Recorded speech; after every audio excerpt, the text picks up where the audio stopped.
Ahoy mateys! It's Lily, and I was contacted by Upcrate to open a box, and they're not sponsoring me or anything, but they sent me this box to take a look at. What Upcrate is a monthly subscription art supply box, and it's 22 euros, which is roughly about 25 US dollars. I am pretty excited. This is the first art supply box, like subscription box, I have ever opened, so I think this will be pretty fun. This is the December box, and it's still available until, I'm assuming until the new year. So a couple more days to get this if you like what you see inside. And I just thought it was so cute. The end of this box has a little treasure chest lock, and so I thought that was super cute. It was a good touch. Okay, so we're gonna try opening this up and see what's in here, and then we're gonna draw a picture. All right, let's get started. The box did get a little bit dinged up on its way over here. This company is based in Germany, so I'm not sure. I think they're shipping them from Germany too, so it kind of had a long way to go because I live in the US, but yeah, it shipped pretty quickly. Ew. Okay, oh, this is so exciting. All right, let's check out up here. This is so funny. Okay, so it says it's time for art. First, uncrate the box. Second is how to do. Enhance your artistic skills. Learn from how to do video by a professional artist. And third is the battle. Participate in Upcrate battle to win great prizes and share your art with your art crew members. This is cute. I guess there's a little contest that you can go and hashtag things on social media, show what you make from the art box. And the box itself, I think so. Oh my gosh, they even put my name on there. This is so cute. Okay, so since this is December, obviously it has some Christmas stuff going on. Oh, that is so cute. Oh, and here's a little manual describing everything. I will check this later. I want to look at the actual stuff first. Upcrate battle. This month's battle topic is Wonderland, so maybe we'll draw something Wonderland inspired. Our little season's gift to all art pirates is a gel ink pen, different figures on top. Ooh, which did I receive? Oh, I'm excited. A sticker. Oh, that's a cute sticker. I think this is a second sticker. I'm all about stickers, so that's totally cool. A little postcard. Art is freedom. Oh, that's cute. I like all these little stickers. That's nice. This is like cardstock. I'm assuming I can make my own little season's greeting card. And let's open this. This is so exciting. It's like a Christmas present. Oh my goodness. There's so many pens. Wow, this is crazy. I have totally seen these art sticks before. These art sticks totally remind me of like Legos or something. Oh my gosh, I suppose I could snap them together like Legos. Seriously? This is going to be the most satisfying thing in the world. Okay. Oh, this is crazy. Oh, this is so cool. I never knew I wanted markers that I could Lego together like this. This is crazy. Okay. Okay, yeah, I don't know what's wrong with this one, but this one is having trouble, so maybe I can just do that. Okay, this is too fun. This makes me want to go and buy like a whole bunch of them so I can make a sword and be a real pirate with a sword. Arr. Yeah, I make all the art with these are brush pens, so that's exciting. Just got a ballpoint pen, and I've got the reindeer. What a cute little pen. Art line decorate. I'm not sure. Water-based pigment ink for decorating and writing on card, glass, porcelain, metal, plastic. That's pretty cool. I've got a few of these. That's a lot of markers. Yeah, so far this is pretty intense. Faber-Castell Pitt Artist Pen Fine Liner. I love these. These are like my favorite fine liners, so. A Faber-Castell B pen. And yeah, I mean pencil. This is a pencil. And another Faber-Castell. This is like a Faber-Castell Metallics. That's cool. So it's like a silver and gold metallic marker. Looks like this can go on all sorts of surfaces. I do think it's fun because it's a German company. All this stuff is in German first. All right, neat. Let's take a look at some of this paper. This is a pretty cool illustration. I guess this is the featured artist of the 4th Upcrate. She's a co-captain. Her name is Sonja Stegmann, and she's from Germany. She does digital art. That's cute. And we've got some white paper. We've got some black paper. Cool, so we can try it on the different papers and see how the materials show up on the different colors. Okay, so first I want to do some swatching, and I'm gonna start with these Faber-Castell metallic markers. Oh, that is very metallic. Oh, that's kind of nice. Let's see what it oh, okay. It has no problem showing up on the black paper, so that's pretty cool. That one is neat. I have never owned metallic markers before, so this is pretty exciting. Let's try the gold one. These markers are really satisfying to write with. Yep, it shows up on the black paper just as well. I know how Faber-Castell fine liners work, but for the viewer, let's give it a try. So this is the small, it's a 0.3. I'm assuming this is a German version of this marker, this fine liner. Usually I get these in the US and they don't actually say 0.3 on them, so knowing that this is a 0.3 tip is really interesting. I never actually knew that. I just knew it was small. The name of it, I don't think it's gonna show up. I mean, it is no, it shows up for a second, but then it disappears right into the paper as it soaks in. So yeah, obviously it's not showing up there, but we have a white marker, so we do get to try something interesting out.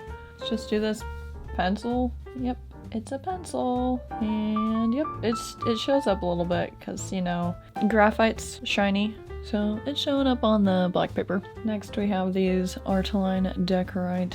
It's interesting. It feels a little bit different than like a standard water base. Okay, it's showing up on the black pretty good. Yeah, because you know, when I think water base, I think Crayola. And this is like a little bit more like a paint pen, or it's like kind of creamy in some kind of way. If that makes any sense. Not sure if it does. Oh, this one's the brush tip. Oh my gosh. Wow. This is a very satisfying brush tip. Very, very nice, flexible. And the ink is kind of like opaque and creamy, but it's water-based. So I'm kind of trying to figure out what's going on in here.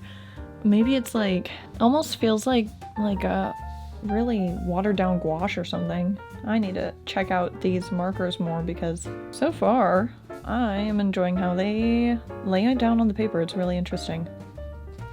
I really enjoy how these colors are showing up. Let's do black. Okay, here we go. Chisel tip. So you can get the really fine, or you can get like, you know, the thick. And black's not gonna show up on the black paper, so I'm gonna do the white over here. Now for these exciting ones, I think they look just so cool and they're so fun. Yeah, build and draw, they're like Legos, and I'm so ready for this. And these are brush tips also. This is more like it for the water-based kind of ink. It feels like normal water-based ink. I don't think it's gonna show up. Nope. Yeah, these are totally just like normal. Kind of like, yeah, the Crayola water-based markers, which is fine. You know, I used Crayola markers growing up. It's like the only thing I had. Okay, well, there are my materials. I'm excited to draw something now. I think I'm going to try following the prompt for the Upcrate battle, and yeah, we'll see what happens. Okay, hear me out. I know when they said Wonderland, they were like trying to mean Winter Wonderland, probably, given the time of year. But I just really want to draw something Alice in Wonderland. So I drew some Alices here. I was looking at the traditional illustrations, and this is really anime, and I didn't intend for that, but I drew a couple more, and I like what she's got going on. It's not like cartoony enough for me quite, so I'm thinking I'm gonna go with this design down here. I think the shapes are a little bit simpler, and she looks a little bit more cartoony, which is gonna be fun. I have a thumbnail sketch here I did. When you're planning for art things, you're supposed to do multiple thumbnails, and I only did one, but whatever. I'm happy with it, so I'm just gonna go for it. It is going to be, I'm going to use the black and white paper to make kind of like a playing card. I'm gonna have her in the foreground holding the drink me bottle, and then have some Wonderland related stuff in the background. Yeah, we're gonna do some cutting and some gluing, and it's gonna be a good time. Alright, let's get to it. So making this playing card, first I had to use some math to come up with the ratio of the sides of a playing card and kind of apply it to how big I wanted to make mine. And so after doing some math, I figured it was 6 inches by 4.25 inches. Yeah, so geometry and stuff like that sometimes comes in handy when you're doing art. So if you're, if you just hate math class, just remember sometimes it comes in handy.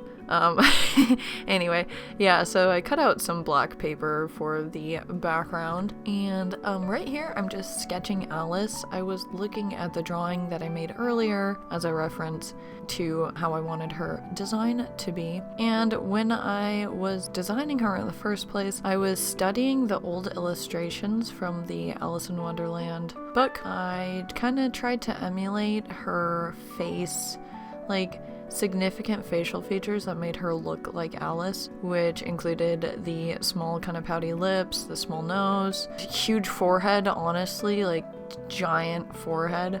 But that's kind of what she looked like, so I kind of emphasize that.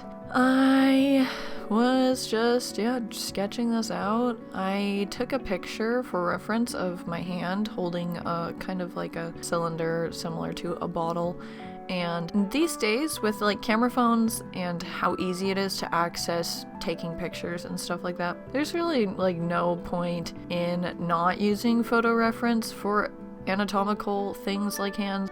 It makes it so much easier to draw, and so yeah, all you have to do really is just make a similar pose and take a selfie, and then just kind of, look at the reference. And so that's what I did. I kind of was digging how, geometric this design was turning out, kind of flat and very stylized.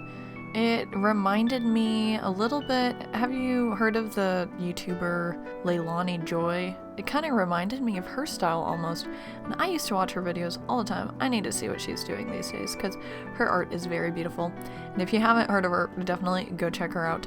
So yeah, I was having a Leilani moment with this drawing, and one thing about the fine liners, so I decided to be smart about my lining process and start, from the upper left-hand corner and work my way to the lower right-hand corner because I'm right-handed, and this kind of helps you not smudge things so much. But with these markers, these like paint pens that I'll be using in a little bit, because they are sort of opaque, like I mentioned earlier, they kind of just cover up the fine liner. So I kind of had to do the fine liner, on the bottom, and then do the color, and then do the fine liner on top again, which wasn't a big deal, but I don't know, I might have just colored with the markers and then did the fine liner on top of that if I hadn't thought about that in the first place.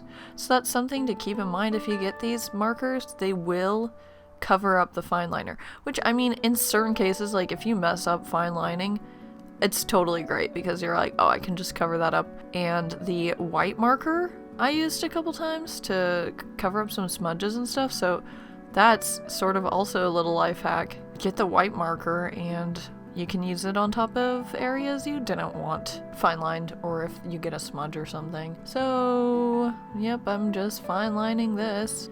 Now I'm going in with those markers, and I could have used the bright yellow that it came with because, like typically depictions of Alice from Alice in Wonderland, she's blonde, so I kind of wanted to go with that again, but that yellow was just so yellow, so I went with the gold, and I think it looked pretty nice. I put the red, the metallic red on her cheeks, and I was debating what color to use for her dress because her dress is typically portrayed as blue, and this metallic green was kind of it was more blue green. I mean, it's still green, but kind of blue green. So I went with that because the blue was just too bright. And so I was happy with how this metallic green turned out. And yeah, I used some of that yellow on the label and some of the bronze. Off camera, I cut this out and I kind of put it on there to see what was going on, with the composition and stuff. And I made some little things that represent Alice in Wonderland. I made the Cheshire Cat. Of course, I'm not very good at drawing animals, but yeah, a teacup,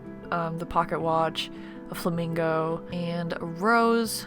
And then I made a playing card too, just because it felt a little empty. So then I started gluing things down. I decided to also add the little A. I know that A usually stands for ace, but it's okay. In this drawing, it stands for Alice, and so it all works out. I fine lined that, and then I glued Alice down. My illustration was pretty much done. I went back in with the pencil to just do a little bit of shading on her skin and on her hair and on her apron and stuff, just because I felt like it looked a little too flat, and I think the pencil really added. Yeah, so this is my final little illustration card thing from the theme Wonderland, and I had a lot of fun with this. I like doing these kind of cutout glue down illustration, and it was great. I think these markers are totally worth the price for the box, so if you're interested, you can go ahead and check out Upcrate. I have a coupon code in the description for 5% off if you want to check that out. Again, I'm not sponsored, this is just my humble opinion on this box, and I had fun with it. Anyway, thank you so much for watching my video. I hope you have a great week, a great new year, and I'll see you in 2020. Bye!